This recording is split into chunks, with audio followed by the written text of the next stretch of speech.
Leadership. Duchess Meghan Markle promotes paid leave for mothers, sends letter to Congress. Meghan, the Duchess of Sussex, continues to provide inspired leadership.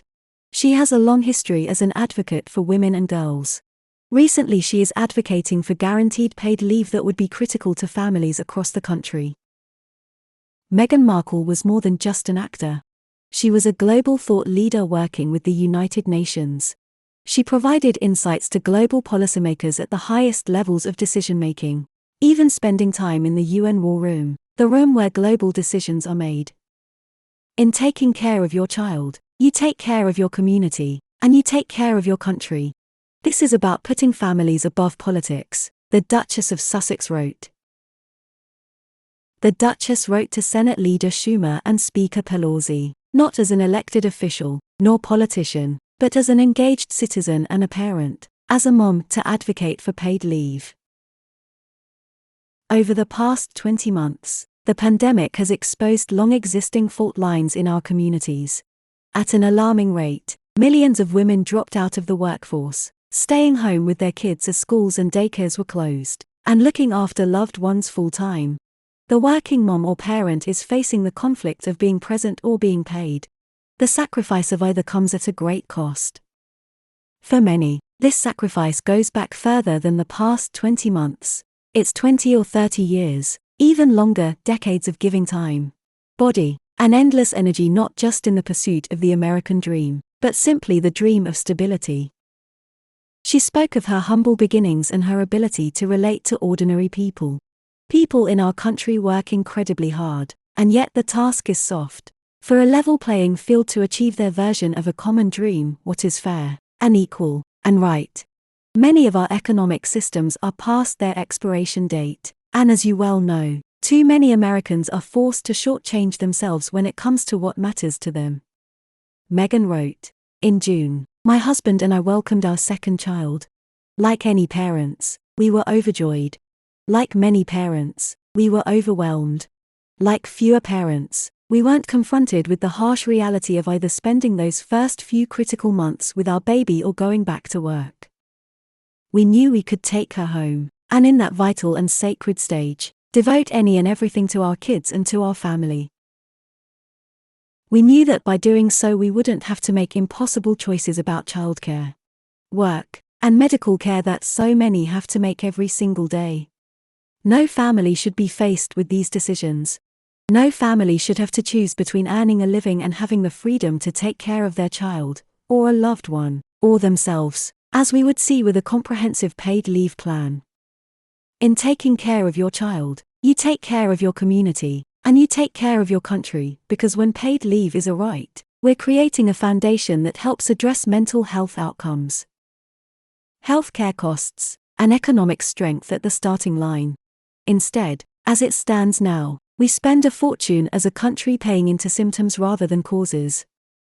I understand that with everything going on these days, people might find it easy to be apathetic about what's happening in Washington, D.C.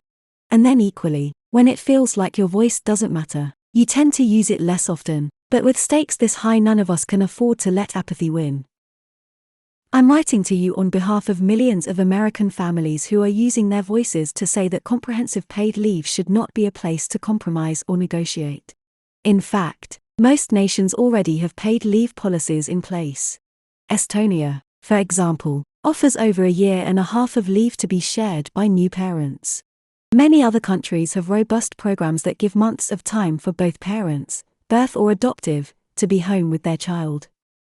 The United States, in stark contrast, does not federally guarantee any person a single day of paid leave. And fewer than 1 in 4 workers has dedicated paid family leave through their employer. I'm sure you agree that if we are to continue to be exceptional, then we can't be the exception. The families you represent need your strong leadership. With paid leave on the cusp of becoming a national reality, I trust you will meet this moment. I know you must hear from your constituents about the choices they are facing every day to make ends meet and care for their families. Paid leave should be a national right, rather than a patchwork option limited to those whose employers have policies in place, or those who live in one of the few states where a leave program exists. If we're going to create a new era of family-first policies, let's make sure that includes a strong paid leave program for every American that's guaranteed, accessible, and encouraged without stigma or penalty. I know how politically charged things can and have become. But this isn't about right or left, it's about right or wrong. This is about putting families above politics. And for a refreshing change, it's something we all seem to agree on. At a point when everything feels so divisive, let this be a shared goal that unites us. So, on behalf of my family, Archie and Lily and Harry, I thank you for considering this letter, and on behalf of all families, I ask you to ensure this consequential moment is not lost. Meghan is a competent leader and well known for results. She uses her platform to assist other people. Certain segments within the British media are intimidated by Meghan, Duchess of Sussex. Her confidence and drive and ability to deliver results scares them. She has power, not the kind that comes from her position in the British royal family but one that comes from within. Meghan Markle, for her part, was already in global halls of power prior to her joining the British royal family. No other royal woman had met global leaders prior to joining the royal family as Duchess Meghan had. Duchess Meghan leads by core values which have been consistent before she became a royal and after she became a royal. Meghan started volunteering at homeless shelters and soup kitchens at age 13 and has continued throughout her life. Meghan was an advocate for women and girls' empowerment from age 11, writing to a soap manufacturer to change the language on a commercial. Meghan has a proven track record of supporting communities.